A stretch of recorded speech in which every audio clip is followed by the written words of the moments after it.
Kureshya amafaranga birashoboka. Imyitwarire, ibyiyumvo n'amahitamo ku bijyanye n'uburyo dufatamo amafaranga. Ikigo cyitwa Bank of International Settlements (BIS) kivuga ko amafaranga duhererekanya buri munsi agera kuri trillion 3.6 ubaze mu dolari y'Abanyamerika. Ariko aya mafaranga ahubwo ngo yaba ari make cyane kubera ko ubutasi bw'Abanyamerika bwakoze raporo mu mwaka wa 2019 ivuga ko amafaranga afatika duhererekanya buri munsi agera kuri trillion 80 mu madolari y'Abanyamerika. Ikintu gitangaje muri ibi ngibi ni uko aya mafaranga ari ahantu hose kandi aya mafaranga agera kuri buri bantu bose, ariko ntabwo atunzwe n'abantu bose. Ntabwo wagira aya mafaranga wenyine cyangwa se umugabane wayo munini wenyine, ariko nta nubwo ukwiye kuba udafite amafaranga mu bandi bose basigaye. Itegereze neza urebe amafaranga n'ibikorwa byayo bikuzengurutse impande zawe, ariko birashoboka ko muri ibyo bikorwa byose udafitemo na kimwe. Birashoboka ko udafite amafaranga na makeya, nyamara hafi y'ahantu hakuzengurutse hose mu bikuzengurutse byose bibazwe mu mafaranga, nabyo ni amafaranga. Ni gute amafaranga akuzengurutse mu mpande zawe zose noneho yahinduka amafaranga nawe ufite mu mugabane? Ni gute ubukungu bwaza bugusanga wowe ubwawe ukaba rukuruzi ku mafaranga nk'uko rukuruzi, smack, ema cyangwa magnet igenda ikurura ibyuma biyegereye? Gusa Abafaransa baravuga ngo l'argent ne fait pas le bonheur. Reka tuganire ku ngingo ziboneka mu gitabo Comment attirer l'argent, Dr Joseph Murphy, aho mu gice cya mbere cy'iki gitabo avuga ku myitwarire yacu mbere y'amafaranga hamwe n'imyitwarire yacu mu nzira yo gushaka amafaranga. Amafaranga ubwayo ntabwo ashobora kuguha ibyishimo, hari uko uba ugomba kuba usanzwe umeze kugira ngo amafaranga azabashe kugushimisha nawe yakire wishimye. Uyu muhanga w'umwanditsi reka tubanze tuganire gato ku bigwi bye mbere y'uko twanzika agace ka mbere k'igitabo How to Attract Money, yanditse mu myaka y'1950.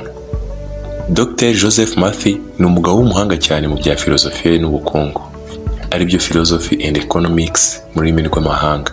Wavukiye muri Balderhope, County Cork muri Ireland, ni mu bwami bw'Ubwongereza. Yavutse asanga iwabo ari Abagatulika, ubwo binavuga nyine ko yabarizwaga muri ba nyamwinshi muri Ireland kubera ko 4 kuri 4 muri iki gihugu ari Abagatulika bose. Yinjiye mu mashuri yisumbuye ahita niyandikisha mu muryango w'Abayezuwiti, umuryango ukaze cyane muri Kiliziya Gatulika. Benshi banakeka ko ari umwe mu miryango y'ibanga kubera imikorere yawo ikikijwe n'amabanga y'umutamenwa itegeka isi mu buryo bw'umwijima. Uyu muryango yawumazemo iminsi myinshi, ariko aza kuwusezera ngo kubera ko yasangaga amahame yawo abangamira cyane uburenganzira bw'ibitekerezo byisanzuye ku nyokomuntu. Ahitamo kujya ku idini rishingiye ku biyomoye kuri Kiliziya Gatolika, ariryo Church of Healing Christ, idini risa naho ryugamiye ku Baprotestanti. Mu mashuri yisumbuye na kaminuza yari umuntu uhora usesengura inyandiko n'imvugo z'abahanga kandi agashishikazwa cyane n'inyandiko za filozofi. Ubuzima bwe bwaranzwe no kwandika gusa hafi ya bwose. Amafaranga menshi yatunze bivuga ko ashobora kuba yararengaga miliyari 5 z'amadolari y'Abanyamerika. Yari yarayakuye mu bwanditsi no gushyira hanze inyandiko n'ubuhanga bw'amasomo y'ubumenyi yahaga abandi. Ibaze nawe umuntu wanditse ibitabo birenga 50 bigasohoka byose bikajya ahagaragara bivuye mu icapiro, akanandika inyandiko zirenga 200 za gihanga zirimo ibitekerezo bya filozofiya, ubukungu n'ubumenyamuntu. Ari mu bafilozofi bake bajijuye ikiremwa muntu mu kinyejana cya 20 mu bice byo mu Burayi na Amerika. Ubuhanga bwe bwanibandaga cyane ku bitekerezo by'ubukungu. Yavugaga ko isi bikeneye bidasanzwe. Mu bitabo bye birenga 50 n'inyandiko zirenga 200 twahisemo kuganira ku gitabo yise How to Attract Money. Ni gute wakwireherezaho amafaranga akakuzaho nka kumwe ibyuma biza bikurikiye rukuruzi? Urumva bishoboka? Ni igitabo cyagurishwe hose ku isi uhereye mu myaka y'1955 ubwo yarangizaga kucyandika kugeza n'uyu munsi. Ni kimwe mu bitabo bihenze ku mbuga zigurishirizwaho ibitabo kubera ko kirimo ubuhanga bw'ibanze n'imyitwarire ya muntu mu kwitwarika ku bijyanye n'amafaranga. Kikanabamo kandi inama zo kurinda amafaranga yo mu gihe yamaze kugera mu biganza. Byose biterwa n'imyitwarire yacu imbere y'abandi bantu, kubera ko abo bantu twitwaraho mu buryo bumwe cyangwa ubundi aribo tugomba gukura amafaranga. Iki gitabo gitangira umwanditsi avuga ko twese dufite uburenganzira bwo gutunga amafaranga. Leta ijya guhimba amafaranga binyuze muri banki nkuru y'igihugu, nta muntu n'umwe wari ufite exclusivity, uburenganzira bwihariye kuri ayo mafaranga bari bamaze gukora. Nta muntu n'umwe wari ufite uburenganzira kurusha ubwundi mu bijyanye no kugira amafaranga. Nta nubwo leta yafashe umuntu umwe kugira ngo imuhe amafaranga hanyuma ubundi mubwire ngo genda noneho ufate hayawe, asigaye ugenda uyagabagabanya abandi basigaye. Politiki yo kugira amafaranga ku isi hose irazwi, ni uguhanga umurimo ubyara inyungu. noneho umurimo ugashorwamo amafaranga n'amaboko n'ubwenge by'abantu. Inyungu ivuye muri ibyo ikaba ariyo mafaranga ajya mu bantu bakoze ako kazi n'abagize uruhare kugira ngo akazi kagende neza. Ubwo erega ako kanya amafaranga aba avuye mu biganza by'abantu bakoreshaga cyangwa se by'abakoresha, ubundi agatangira kunyanyagira mu bantu batandukanye abakoze. Ni nuko leta z'ibihugu zigenda zibona amafaranga bivuye muri ba bantu batandukanye bagiye bakora ubukungu bukazamuka. Iyi ni formule izwi ku isi yose mu by'ubukungu. Agaciro k'amafaranga nk'inote cyangwa urupapuro rwanditseho imibare runaka burya kenshi kangana na zero. Iriya noti igira agaciro gusa igihe abayikoze barangije kumvikana ko izahabwa umuntu wakoze akazi gafite agaciro gahwanye n'iyo mibare yanditse ku inoti. Duteye intambwe mu masomo y'iki gitabo. Intego yawe yo kugira amafaranga. Ukwiye kuba wakwishimira ko amafaranga agufasha kuzuza inshingano z'ibanze no guhuza umunezero ubundi wari usanganywe. Ukwiye ko kumenya amafaranga ubwayo urimo gushaka hasi hejuru atazaba agize nibura 1% cy'ibyishimo mu gihe ntabyo wari usanganywe. Amafaranga urayashaka yego, ariko banza umenye ko amafaranga atari inkomoko y'ibyishimo. Ahubwo mu ntego yo gushaka amafaranga yashaka nk'urimo gushaka igikoresho cy'ingenzi kandi cy'agaciro gatuma uhaha ukanahahirana. Mu bundi buryo amafaranga nicyo gikoresho cyonyine gituma ubona ibintu wari ukeneye abandi bafite wowe udafite. Kenshi uriherera ukavuga uti nkeneye amafaranga menshi kuruta ayo mfite ubu ngubu, nifuza kuba nahembwa neza kurusha uko nahembwa ubu. Abantu benshi ntabwo usanga bahembwa uko babyifuza rwose. Bifuza ko umunsi ku munsi bakongererwa ingano y'amafaranga bahembwa. Imwe mu mpamvu zizakubwira ko abantu badafite amafaranga kandi bayakeneye ni uko uzumva abantu bakunda kwicira urubanza, haba mu ruhame cyangwa se biherereye, bavuga ko bashobora kuba bafite udufaranga dukeya kandi natwo bagashidikanya cyane yuko bashobora kuba badukoresha nabi. Iyi ikaba impamvu y'ibyago bihoraho byo kuba bakennye. Hari rero n'abandi bantu barenze uru rwego, bo basa n'abihebye rwose, bagatekereza ko gukena ari bwo buzima busanzwe umuntu agomba kubamo. Ku bantu bamara igihe kinini cyane mu bukene, uwakize akaba yarakize bikitwa amahirwe, naho uwakennye nawe akaba yarakennye byararangiye, ibyo nabyo bikitwa ibyago. Aha rero niho hari ukwibeshya kwa mbere gukomeye, kuko kuri wowe imyitozo yo kubona amafaranga itangiye kuba mike. Mu bwonko bwawe n'ibitekerezo byawe bikugenga buri munsi harimo ko abantu bagomba kubona amafaranga ari bake, kandi ko wowe ushobora kuba utarimo.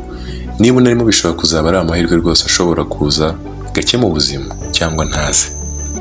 Ahandi hantu hari ukwibeshya gukomeye cyane ni ukuvuga ko amafaranga ubwayo yonyine kuva wararangije kuyagira ubwo warakize byararangiye. Kugira amafaranga ubwo bivuga ko umuntu yarangije gukira byarangiye. Oya, Dr. Joseph Murphy yagaragaje ko amafaranga agira agaciro gusa iyo amaze kugira uburenganzira bwo kwemerera umuntu guhaha no guhahirana cyangwa se gukora ihererekanwa ry'ibicuruzwa na serivisi umuntu akeneye. Ni ukuvuga ko ufite amafaranga runaka kandi menshi ariko utayakoresha ibijyanye no guhaha no guhahirana, n'ubundi uba ukiri umukene kimwe n'abandi bose batayafite. Kugira ngo tubyumve neza, uyu munsi wagwa amafaranga yahozeho muri Zaire yitwaga amanuve Zaire, ubundi akagwa nk'amagunira 10 arimo za miliyari z'amanuve rwose kandi menshi mu mishahara myinshi. Ugiye ku isoko wazasanga ari we muntu wenyine ufite ikintu kidafite agaciro na gato kurusha abandi basigaye. Kandi wibuke ko ya mifuka baguhaye yuzuye ibyitwa amafaranga. Uwagwa amafaranga yakoreshwaga mu Rwanda mbere y'umwaka w'1995, aya mafaranga kuri leta y'u Rwanda yarangije kuyasimbuza yose. Uko aya mafaranga yaba angana kose, kandi wibuke ko yanditseho ko ari amafaranga, ushaka kubura cyangwa se ukagenda n'amaguru kandi uyafite mu mufuka, kubera ko aya mafaranga ntabwo gifite uburenganzira bwo guhaha, nyamara yitwa kandi yanditseho ko ari amafaranga. Muri make, icyitwa amafaranga ku ruhande rumwe ni icyamaze kumvikanwa ko gifite amasezerano yo guhaha hagati y'abantu n'abandi muri iyo minsi. Ku rundi ruhande, icyitwa amafaranga ni icyo wowe ushobora gukoresha kugira ngo ugihahishe cyangwa se ubone ikindi kintu bafite kandi wowe wari ukeneye. Muri make nta mukiro na muke urimo kugira amafaranga adashobora guhaha. Nta kindi kintu na gito amafaranga amaze. Kuyarunda, kuyahunika cyangwa se kuyegeranya cyane bisa naho bifite agaciro gato cyane ugereranyije n'igisobanuro cy'amafaranga. Agomba kuba agufasha guhaha cyangwa kugura serivisi utari bwikorera ubwawe. Mu yandi magambo, amafaranga ubwayo ayo waba utunze yose uko yaba angana ntacyo yaba avuze, nta n'icyo yaba akumariye. Ikigize ikintu kimaze cyane ku mafaranga ni icyo amafaranga yabasha guhaha cyangwa kugura. Reka tubishyire mu mvugo ishobora kumvikana kurushaho.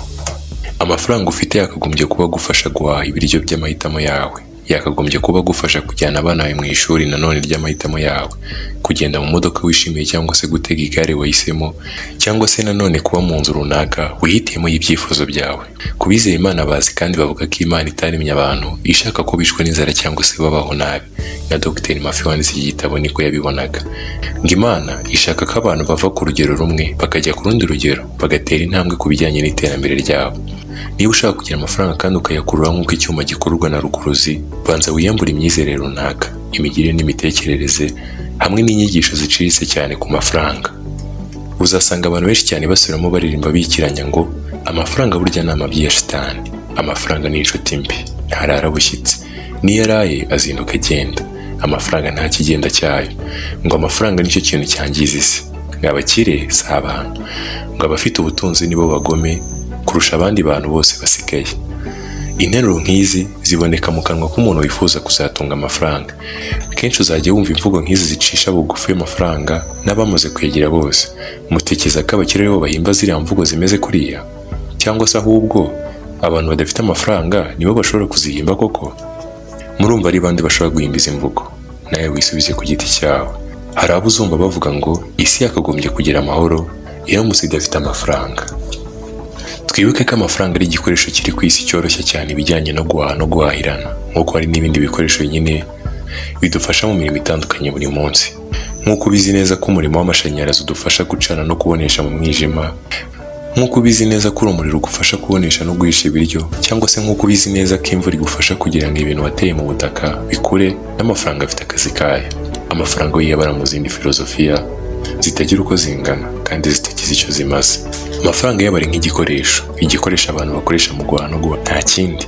Izi mvugo zo gusebya amafaranga, kuyetuka, kuyavumira ku gahera n'ibindi byinshi cyane mu mvugo ziciriritse z'ubujiji zidakwiye na gato. Nk'umuntu ufite intego yo gutunga amafaranga, ntuzakorere ikosa. Muri filozofiya bavuga ko ikintu cya mbere umuntu ashobora gutakaza ari ikintu yavumye cyangwa se yaciriye urubanza. Icyo ugaya cyane nicyo kintu ubundi kikujya kure. Imyitwarire yawe ishobora gusubizayo amahirwe menshi cyangwa se yose yo gutunga amafaranga. Dufata urugero, baze nawe ugiye mu murima wawe cyangwa se mu ishyamba ryawe ukabonamo amabuye ya zahabu, cyangwa se ukabonamo diyama, umuringa n'ibindi. Ese ikintu cya mbere wakora ukibona ayo mabuye y'agaciro ameze gutya ni ukugenda usakuza cyane uvuga uti mbonye amabyi ya shitani mu murima wanjye, ni mu ntabare rwose, mbonye ibintu bibi? Biriya bitindagasani by'amabuye y'agaciro se bimvira aha rwose byangereye mu murima gute? Tuvuge ko wenda aya mabuye y'agaciro utanayabonye mu murima wawe, ahubwo mu murima w'umuturanyi. Ubwo se wagenda uvuga uti wa muturanyi wanjye wo Gatsindwa afite ibitindagasani by'amabuye y'agaciro biri mu murima we? Niba utabikora, ko iki se nanone ushobora kubikora ku mafaranga? Hari byinshi mu bintu bitubaho, hari na byinshi mu bintu bidukurikirana byiza cyangwa bibi, ariko bikatubaho biturutse ku nshuro nyinshi dusubiramo amagambo twiyerekezaho, twivugaho ibyiza kenshi cyangwa se ibibi kenshi gashoboka. Wishimira kuba umukire, nyamara amafaranga ubundi yagombye kuzana ubukire uyavumira ku gahera, uyatesha agaciro buri munsi. Uvuga ko amafaranga aricyo kibazo cyonyine isi ifite, ubundi ikaba yagenda neza. Amafaranga ubwayo ntabwo ari ikibazo, ahubwo ikibazo burya gishingiye ku buryo twebwe twitwara imbere y'amafaranga. Tugarutse ku ngingo y'amafaranga twariho, amafaranga akoreshejwe kugira ngo hakorwe ubugizi bwa nabi, ntabwo ikibazo ari amafaranga kubera ko nta nubwo ariyo yiyohereza, habe na gato. Ikibazo ni imyitwarire yacu mu gihe dufite amafaranga mu biganza byacu. Tuyakoresha mu buryo ubundi amafaranga ashobora kuba ataragenewe, cyangwa se tukayakoresha inshingano mbi. Ariko amafaranga si ikibazo, ikibazo ni imyitwarire yacu. Hari abantu birirwa batuka amafaranga, uzabumva benshi, kubera ko ngo amafaranga ari isoko y'ibintu bibi byinshi ku isi. Wenda ibi ngibi hari ababyemera gutya, ko amafaranga ari isoko y'ibintu bibi byose.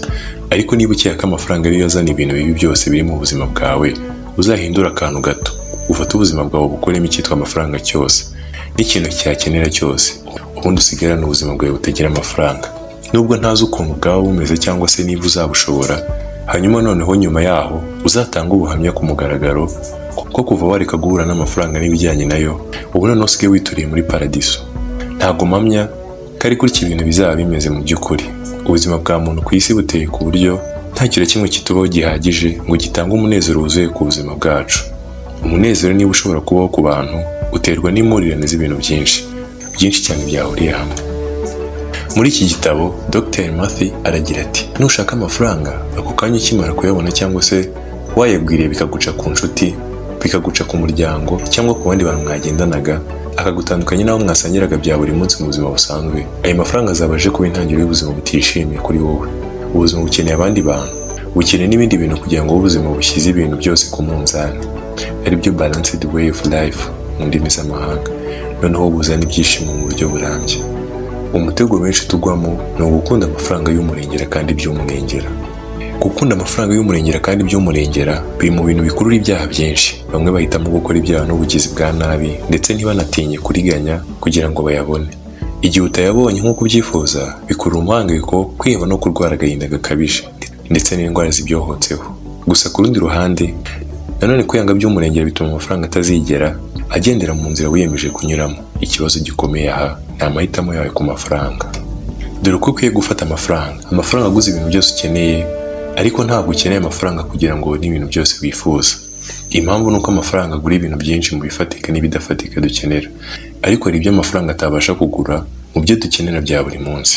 Ibyo bivuga ko amafaranga ari igikoresho kimwe mu bikoresho byinshi dukenera mu buzima bwacu kugira ngo ubuzima bubashe kugira uburinganire cyangwa balance mu ndimi z'amahanga. Kugenda neza kw'ibintu bigize ubuzima bwacu, ngo kuko ukwiye gufata amafaranga mu buzima bwawe. Bene aba bantu batekereza amafaranga muri ubu buryo. Inzira banyuramo zikunze kunyuramo amafaranga nanone, bagahurira mu nzira bakagendana nayo. Iyo amaraso atembera neza mu mubiri wawe, uko uriho bya nyabyo ufite ubuzima. Naho iyo amafaranga atembera neza mu buzima bwawe, uba uriho ufite ubuzima mu bijyanye n'ubukungu. Amafaranga ntabwo akwiye kugereranywa n'amaraso mu bijyanye no kugira ubuzima.